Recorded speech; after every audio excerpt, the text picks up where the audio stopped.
The trade deadline is upon us. 44-17-2 Arizona Coyotes, and some decisions to make. We were debating picking up someone for that third line, namely someone who can maybe help them score a bit more, because as we have built so far a bit of a third line scoring line, that is what we are looking for. Another suggestion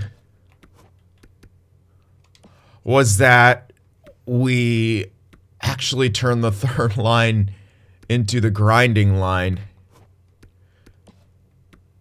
And what did I just do?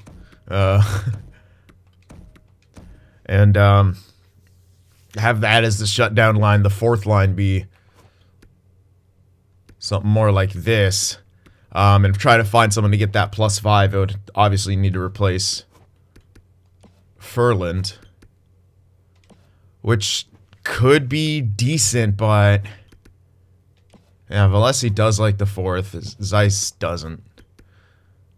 Sweeney's okay with it. The thing that I was looking for was like, that's the crazy thing. Like that line on the third line isn't producing, so I can understand maybe going for. But if I was going to do this, I would want both my third and fourth lines to be full grinder lines, which I don't know if that would work. Either way, I mean, if you look at this line, they're not getting bad production without, you know, the supposedly a ton of ice time. 10 minutes a game isn't bad. Is Garnet Hathaway a penalty? I think Garnet Hathaway is a penalty killer, though. If I can look at that. I'm pretty sure he was the one getting hella shorties.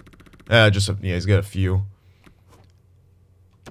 I don't think Paquette has any shorthanded time. He's getting 11 minutes time on ice a game. Yeah, so they're not, you know what? They're not getting bad ice time on that fourth line.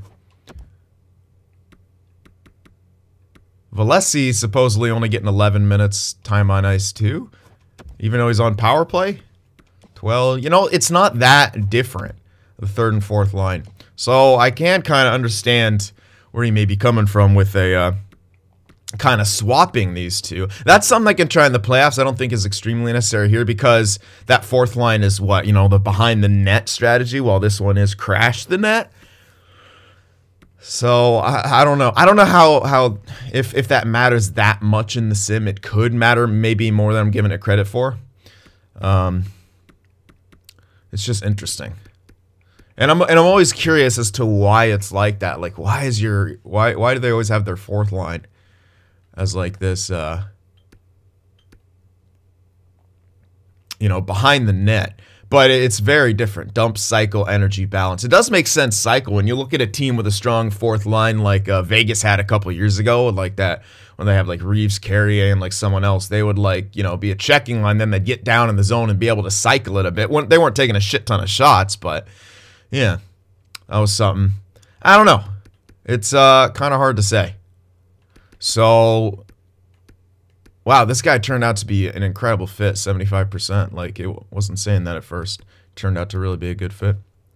Anyway, so it's basically what we're looking at is if we did want to get another grinding line, we essentially would have to sit the younger guys. I don't foresee that being a thing. The flips, at least right now, because we are trying to see what we got here, especially on a winger side of things to replace Granlund. The problem is Sweeney is shit for our chemistry, so it almost would need to be someone else. Zeiss is good for the second line, but we already have Jaron Myers. Valesi, he's not even good in that top six, really. He'd be solid as a third liner if we wanted to try to keep a third line scoring line. He'd be a guy I would hold on to, but Sweeney would as well. But again, we still need another winger playmaker to replace Granlund, so we're kind of in a weird spot. I wouldn't actually mind having a third and fourth line as grinders if our top six is stacked. I kind of am curious as to how that would work. And like in the simulation, everything else we have is pretty sick. People are saying trade Dumba.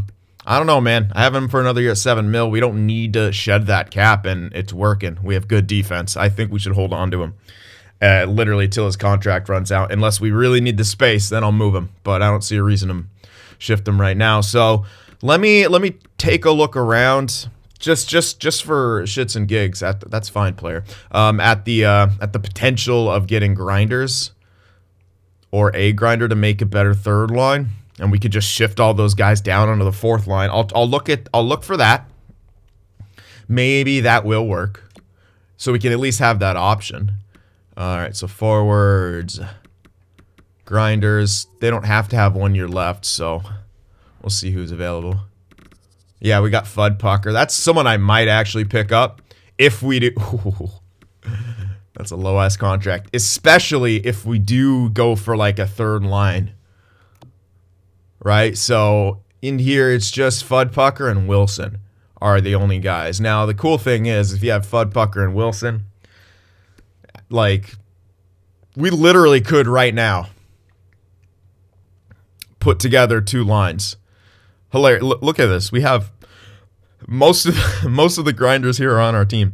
Pocket, Hathaway, Furland. If we could pick up Wilson and Freddie and start kind of constructing that. Problem is Wilson's gone in a few years. We have McEwen's on our squad.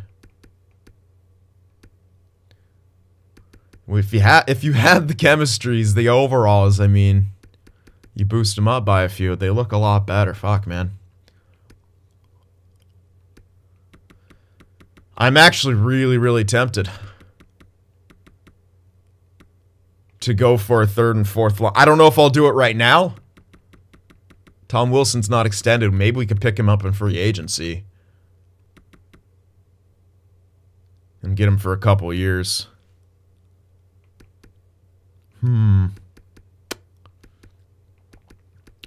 That is something I'm kind of interested in right now. Again, I don't think I'll do it for this year because but maybe I should. Well, I think it's a huge-ass friggin' change. As we're still waiting on Sweeney and stuff. I guess this will be the litmus test to see if they're going to be able to produce a bit in the playoffs. If not, I might just go third and fourth line grinders and just say that's going to be our system. And just start trading away some pieces. We're going to need that, you know, winger playmaker still, but I don't think Sweeney's going to be that guy. Zeiss and Valesi just made... I know Valesi's got good, you know... good stats for that third line, but if we're going to go with... there's stuff here that we can grab. That's the thing.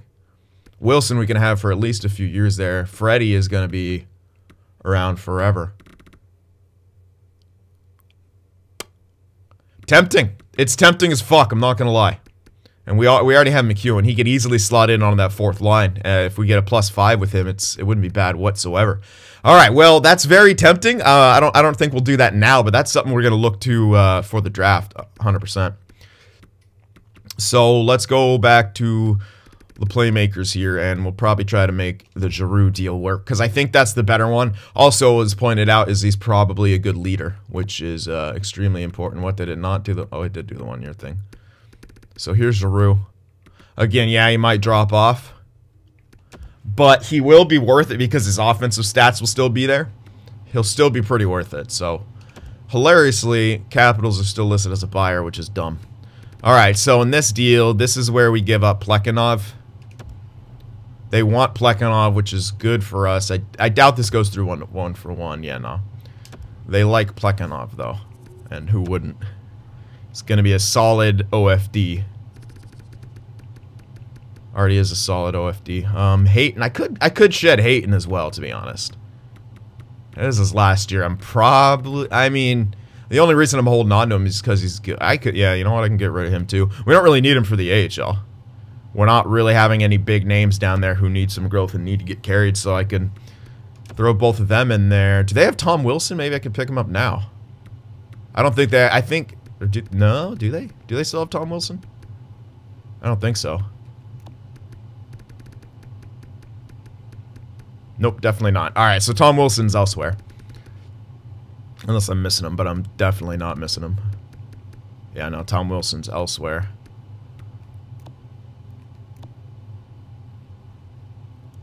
All right. Well, we just need to pick up a guy here. Let me actually see what they got in the way of dudes with potential. This guy's not great by any means. Yeah, no, he's a real two-way forward. Sniper, nah. Nah. Nope. Hoping for like good player types here. What the fuck? Every single one of them's like a sniper or a playmaker. Oh my god. Pick something else.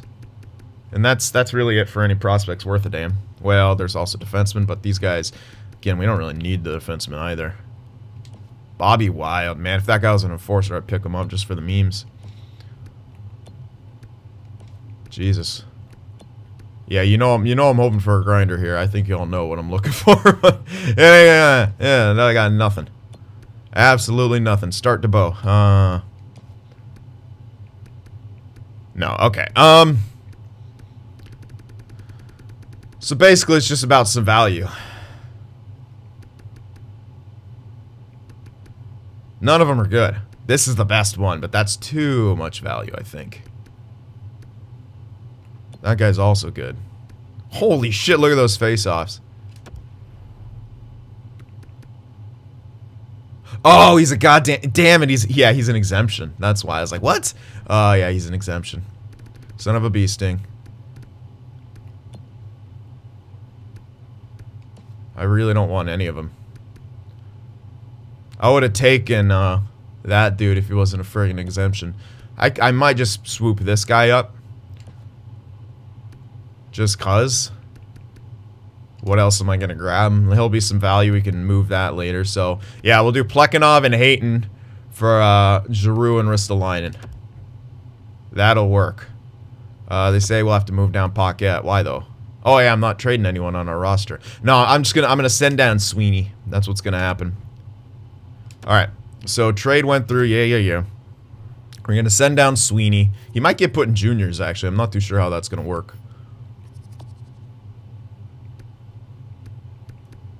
Yeah, so he's listed as depth. He's played up in the NHL. Won't have to clear waivers.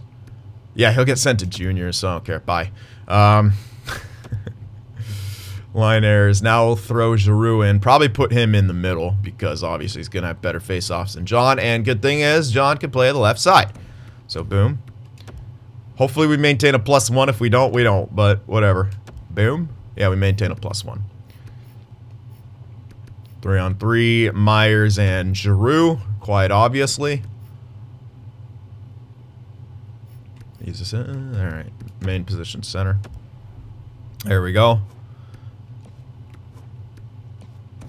Freaking 90 face-offs.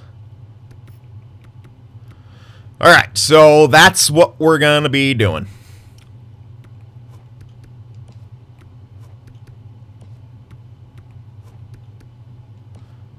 Interesting, it is Ferland bringing that line down. I think he could be my third liner next year if we do go for that. I'm actually really excited to do that, because then we have him, Fudpucker, Wilson. Ferland, Fudpucker, Wilson, dude. That's your third line, grinding line. Then you could go Hathaway, Paquette, and someone else. Maybe... What's his name? I'm actually really stoked about that. I just got that guy, but he's injured, I believe, so... Yeah, McEwen. Oh, McEwen's a center? Interesting. Anyway, we'll throw in McEwen for for now. Center right wing, which is actually good because I believe Hathaway plays both sides. I think so. What? Wait. Why is Roy down here? Hold up. All right, hold on. Let me throw the guys in here that are supposed to be in here. McEwen's already extra attacker. Lol. Hunt. I really don't care. What is happening? Hunt. Why is he down there? Yeah, that's... I knew it. Fuck you, game. Why does it have Roy down there, you bitch? Get him up here. I didn't send him down, did I? I think he just got auto-moved down. Pretty sure that happened with the trade. Must have. Alright, anyway. There we go. We got a better third line scoring line. That's what we need this year because we already kind of committed to that, you know? And we got these two younger guys. See if they they're cool and special, but goddamn, Burns 90 overall. He might actually supplant Löw on that top line. He is a goal scorer as well, and Löw isn't better for that second line. That's the thing. Burn is just better on the first. Man, if Löw was good on that second line, we could probably get a plus freaking 5 there. The thing is, we don't get minuses. Interesting. At least we have that flexibility. We at least know that. Although Burn prefers left side. Anyway, that's going to be the trade that we make here at the deadline. I will do some extensions now, because we're going to keep some guys around. We are definitely going to keep some guys around. Namely, some grinders. Namely, Ferland. I know that was what was suggested that I would get rid of. But if I am going to go for two grinder lines, which I'm kind of tempted to do, Ferland's a guy to keep around. Especially at that price tag.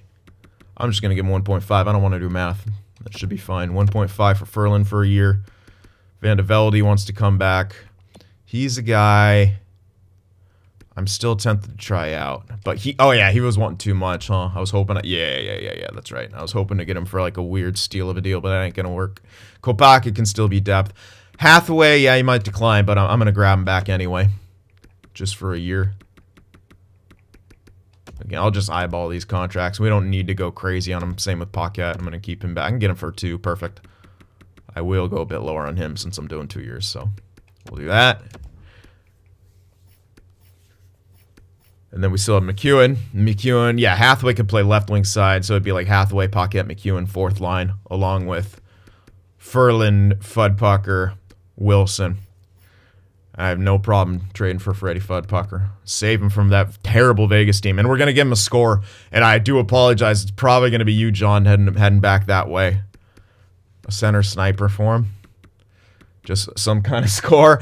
I want to give you the chance, though, because it looks like you are going to be too good for our 3rd line.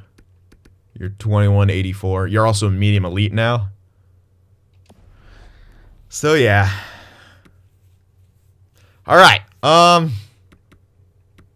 Or we can go Valesi back that way. Anyway, that's going to be it for the deadline. And I like how we're all still planning for the future here, but this year is also very important. We have a really good window.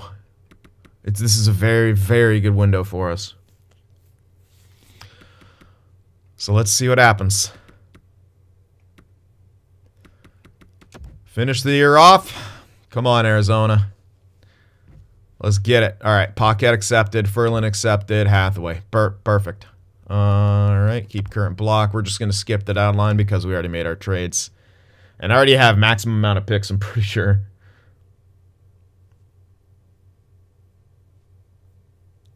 Very interesting. Anyway, sorry, I just got tagged in a tweet for the broadcast today, but I'm not broadcasting today. So then I freaked out. I'm like, wait, am I broadcasting today? No, I'm not. That's Hanu Ristolainen. Oh, that's the center guy that I wanted. I'm just gonna throw him in on that. Oof. Maybe I don't throw him in. Oh, fuck it, I'll throw him in on the top line. Playing with Shenishin and Hunt. Good luck. Do it. Carry him. Or get carried, whatever. Whatever I'm trying to say. Tough OT loss to frickin' Uncle Scoden and the Kings. Oh! Get fucked, Vancouver. Oh my god. Oh, jeez. We are scoring some goals here. Mild concussion for Urmo. He'll be aight. Nice, Ristolainen. Nice.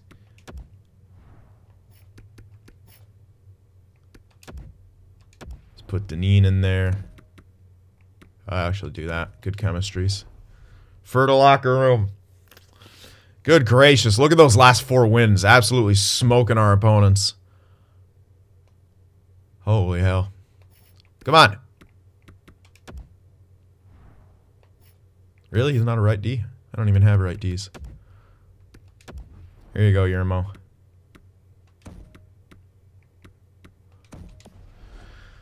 Alright, keep it going now. We got 50 wins. Oh, we just shut them out, and it's scouting time.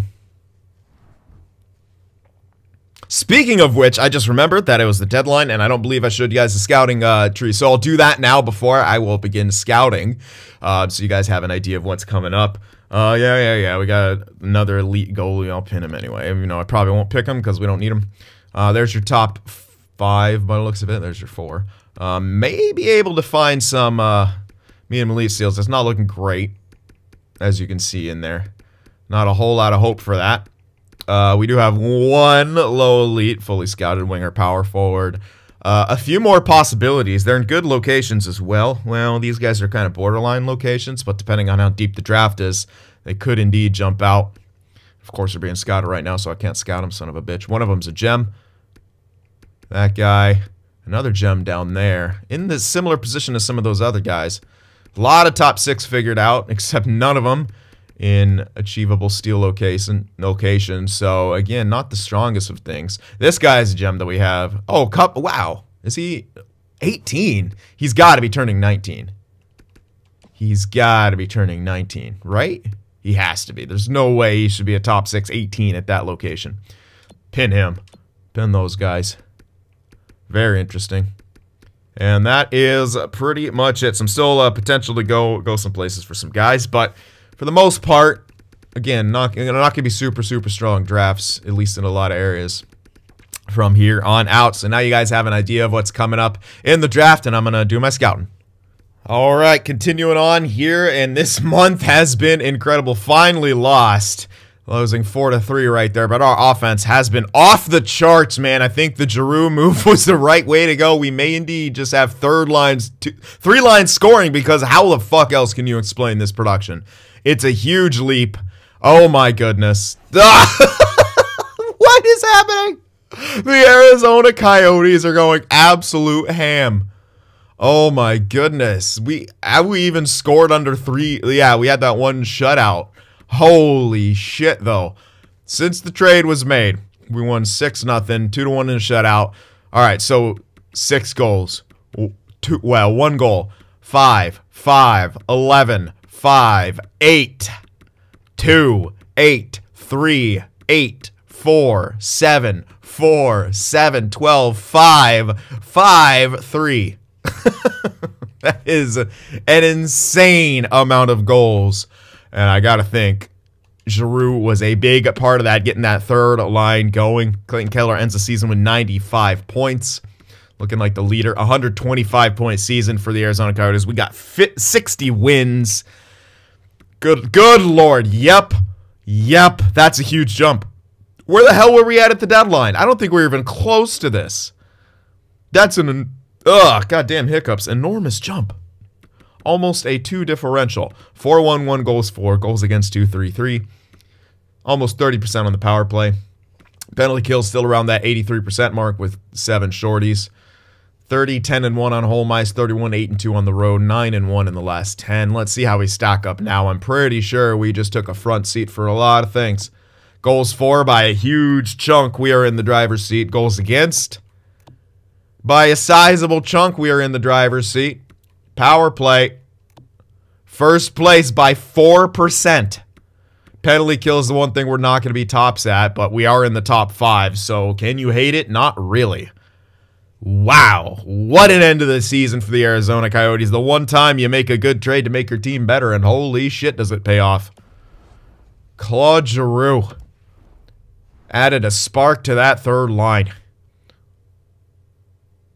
72 points on the season for him. I'll have to check what he had. Excuse me. What he had. Ole beat out Luvigan for points. Look how many point per game guys we had. 1, 2, 3, 4, 5. Only one who wasn't was Granlund in that top 6. Giroux actually beat him out in points. Was still a minus. Look at the plus minuses though. We have 2 incredible lines. See, that's what I'm talking about. If we don't need technically a 3rd line scoring line. If we have a bunch of grinders there, this line should be able to carry. These lines should be able to carry us. I'm just tempted to try it. And the thing is, we will have to get rid of some guys, which could be a bit dicey, but I don't know, man.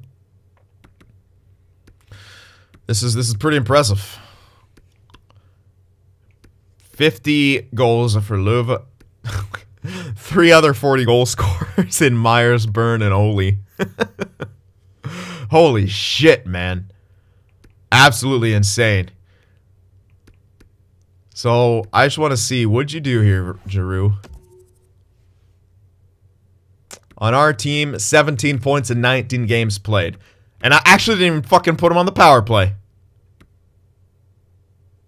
Holy crap, I didn't even put him on the power play. And he did this. I think because I didn't have Sweeney on the power play. Alright. Let's actually see. And he actually stayed at 86. He didn't drop. He stayed at 86. That's pretty good. That's pretty good. 17 points in 19 games played with no power play time on that third line. Yeah, he absolutely added a shot. That's amazing. That is amazing. Fourth line didn't even do too bad. 26 points apiece. Defensively, O'Brien, 30 points in 48 games played, which really isn't bad, all things considered. The plus minuses are out of this world. O'Brien missed like half the season due to injury. Good lord. And Sho Ito, what a showing he had. 0.9, yeah, he's going to win some hardware. And Aiden Hill, incredible backup performance. Nice. Wow. I mean, wow, what else can you say besides wow? This was an incredible year for us. Jeez.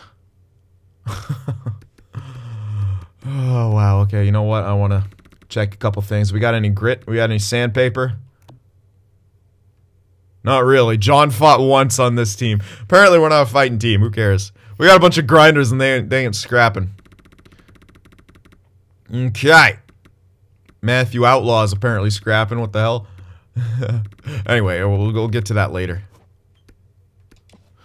Alright. Let's see. McKinnon did it! He did it! Where is it? Where even is McDavid?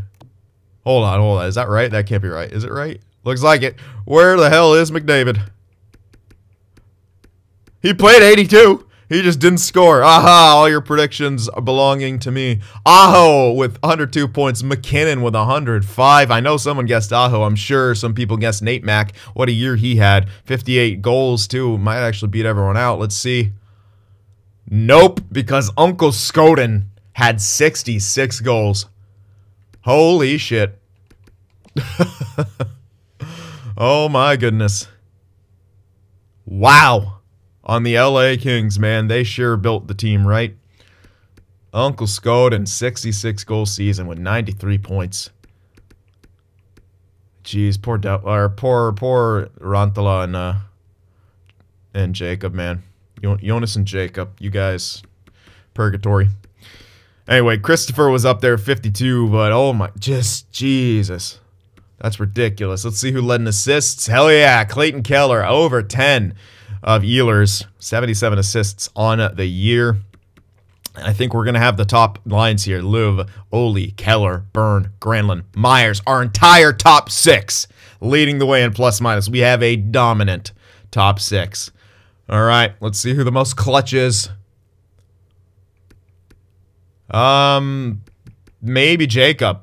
28 goals, 8 game winners. It's hard to say. It's really hard to do math right here. This is about 1 of 4. This isn't quite 1 of 3. He's missing 2 goals. It's a bit above 1 of 4. It's really, I don't know. Yeah, I think Jacob is one of the most clutch. Laine's definitely clutch. Eichel's definitely clutch, you know. So, I don't know. I'm the fucking math, man. Power play goal leaders. Uncle Skoden with 24. Power play point totals. Tarasenko up there with 35. Shorties. Anton Lundell. Do we have any of our guys up there? Nope. How about shorthanded points? Barkov. Wow. Again, none of our guys up there, but that's all right. Pretty impressive. Let's see the possible Selke candidates. If Barkov has a good face-off percentage, he'll be out there. Wow, Dean. Look at you, Dean. Yeah. Dean is slowly inching his way into becoming the new Bergeron there in Boston, and what a career he's had. Drafted 11th overall. High top 6 now. Great stats all the way around. What'd you do for, yeah. Probably had a pretty good season too. Yeah, 60 points. There you go. Still goal scoring with that shitty shot. All right. Anyway, but Nolan Patrick's actually going to be in the Selke conversation. Michael Ludy's got to be up there. Might actually be one of the front runners this year. You got Pedersen and Heischer. All right. Not super strong for the faceoff percentage, so it could be a lot of guys up there. And one of them is going to be Michael Ludy, by the looks of it. Kotkaniemi got to be in the conversation. Maybe Couturier as well. So tight-ish race, but no one's really a crazy standout. Let's see defensively. Aaron Ekblad, apparently, leading the way in points. 75 points for a defenseman. RIP predictions. Holy hell. Except no one's really I haven't seen many people guessing defensemen here. You're all banking on the forwards because it's been pretty static. But not this year. Not this year. Aaron Ekblad, out of nowhere, gets 75 points. Probably going to win the Norris, although Dougie Fresh, that's an insane plus-minus. The game loves its plus-minus. So I'll have to see who wins it between the pair of them. Goaltenders, I think we know who's going to be at the tops. I don't think anyone's coming close. Oh! Never mind! Vasilevsky. Holy shit. Wow. Incredible. Wow. Okay. And then look who's there. Paulina Cinders. Wow. Then you have the goals against thing, although goals against is more the team stat. But then Shoito has more shutouts, so probably going to have to say a tie, even though save percentage is much more important. It's the goals against, 0.05 from the 0.04 there, and then 3 additional shutouts, way more wins. Again, that can be becoming of a great team. But also, Vasilevsky's on a fucking good team. Not as good, but they're still both on, elite teams. So I'd say probably a tie between Vasilevsky and Shoito. Vasilevsky probably going to win the Vezina. Shoito should win the William M. Jennings. Hands down, so unreal, man. Wow. I was surprised to see anyone above Shoito, so Vasi doing his thing. All right, on to the rooks here. Let's see the standouts. Looks like it's that outlaw guy who fought a shit ton, as I recall. Yeah, 49 points. Maybe a rookie goaltender would supplant that, although it won't happen in-game. We can decide. 49-point rookie. Zeiss was there with 37. Not too bad. If Valisi was there, Valesi, whatever, was there at 36. I'm pretty sure that guy fought. He fought 10 times. What a beast. Matthew Outlaw, 6 foot, 2-way guy, 49 points, and he fought 10 times. What a beast. Minnesota's got some sandpaper. All right, so that's that. Let's check out rookie goaltenders. I'm really curious to see if anyone. Ooh, hello. Aldenfelt. Not bad. Wolf, not bad either. Neither was Tucker Tynan, but none of them were like what? This guy, he changed. There's no way that guy was a low elite, right? Maybe what? Oh, he was already drafted. No, he wasn't. We just said that, yeah, now it's 2021. No, what the fuck? Does he really start as a low elite? Interesting. These are all good. Not good enough to supplant 49 points considering where, they're like league average goaltender, yeah. If they had a bit better stats, like if they're closer to a .91, I would say that maybe they could supplant one of them, but yeah. It's just the goals against on top of the save percentage, not amazing. Anyway, let's check out the fights now and the hits, the fun stuff. Hits. All right, there we go. What? Trocheck leading the way in hits, 207. He's the only one hitting 200. Soft league. Uncle Scoden up there with 174. My goodness, what can't he do? Fights. Outlaw with 10. Oh my, and Uncle Scoden fought 7 times. Mike D fought some times. Ronald McDonald, Fudd Pucker, Isaac, all you guys who wanted to have your fighting up like those sometimes, or I believe that's some, yeah, this looks like sometimes numbers. Good for you guys, keeping the dream alive. Alrighty. So there we go. And here is the playoff tree. We're taking on the Wild in that first round too. So we got Outlaw, we might have to have some guys stepping up and fighting, sending messages and whatnot, because they're gonna come at us strong. We just gotta beat them. So we got the Avs against the Blackhawks, the Winnipeg Jets against the St. Louis Blues, and the Sharks and the Canucks. And then, of course, us against the Minnesota Wild. Ooh, what a series. The Pittsburgh Penguins against the Philadelphia Flyers. Carolina Hurricanes against the Red Wings. Lightning and Buffalo. And then Florida and the Habs. So there we go. Got some member teams involved here in the post. No Devils. Still. There's something fucking wrong with that team in this game. I don't know what it is, but they have two franchises and they're still not a good team. I don't get it. I just don't get it. I really don't, man. All right, anyway,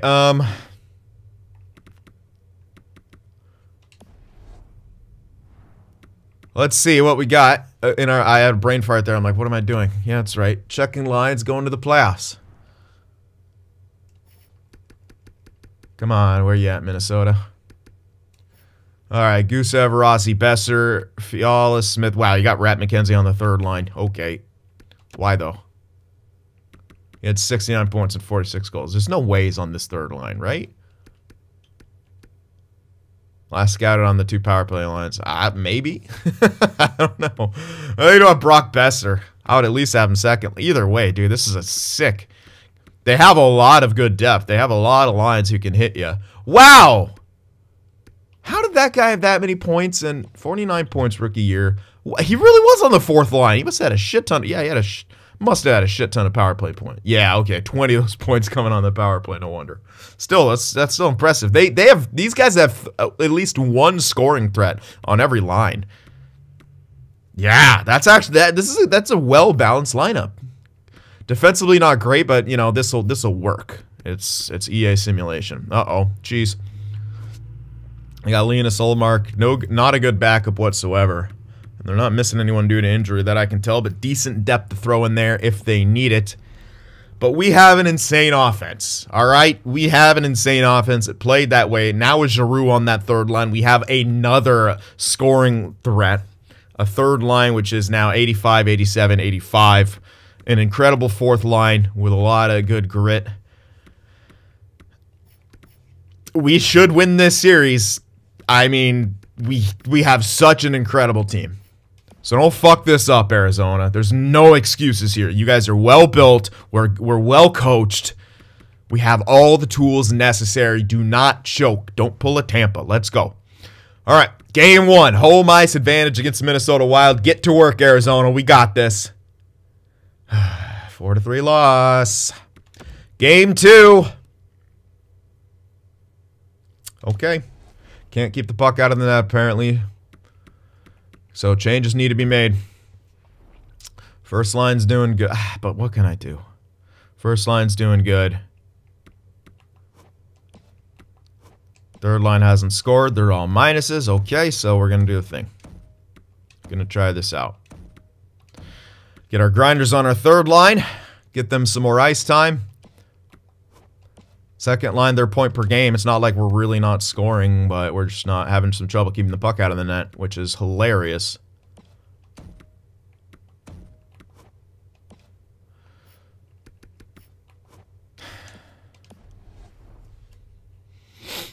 All right. Down 2-0. Game 3 on the road here. Time to get going, Arizona. Time to shut them down and score. There you go. 3-1 victory. Game 4 on the road. We need to even this series up. Oh my God! What the fuck? We won game 5, 3-2. We need to force a game 7 here. We did. Okay. All right, we forced a game 7.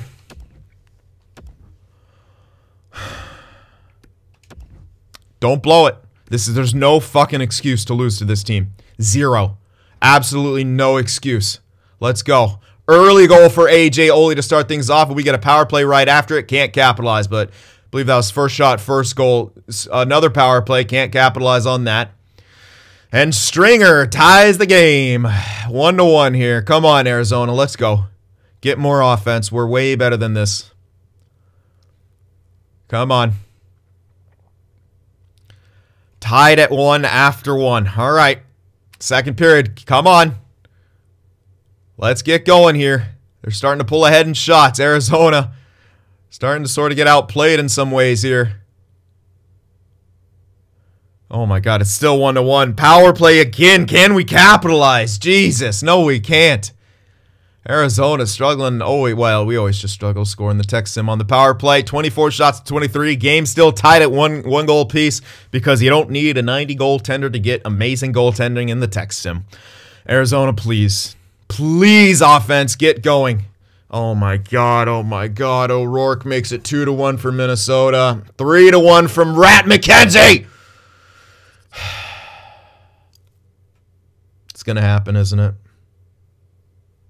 Yep, it's going to happen. O'Brien gives us a fighting chance here. 3-2. Arizona needs to tie this up with less than 5 minutes to go. The goalie's pulled. Everyone, and that's it. We lose in Game 7 in the round 1.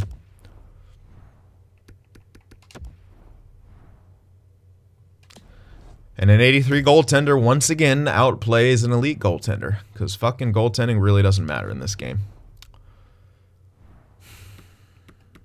It's not our first line. Our first line did its fucking job.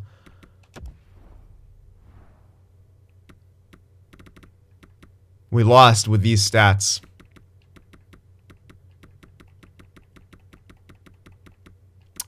Really? Penalty kill, which was 83 and tops throughout the entire fucking year, does shit? Awesome. We are terrible on home ice.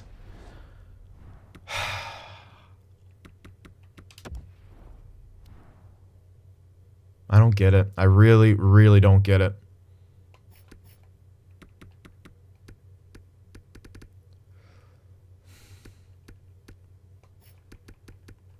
Again, it's we didn't play bad. We lost the first 2 games. Look at this production we got. It's fucking good. This is the problem. 20 goals allowed in 7 games played. You have yourself a Vezina caliber season and then absolutely shit the bed in the playoffs. With a top defensive core, a good defensive scheme, a good team all the way around, and we lose to fucking Minnesota.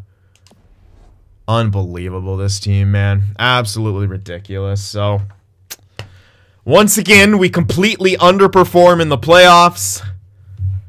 I don't fucking get it. I want to see, though. I want to see. How much better is an 83 overall goaltender than a 92? How much better with a shittier defensive core and a shittier team? Let's see. Let's see, EA. Let's see your logic here. How much better is he?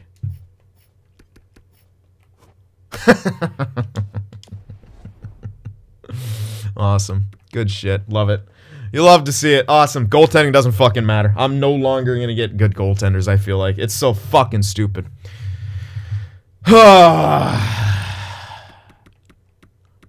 And yes, I'm salty. How could I not be salty? Look at our team compared to theirs, and we lose in 7. And then we lose in a tech sim where we just cannot score. We have a good team, you can't score. Montreal won. I want to see. I want to see how good.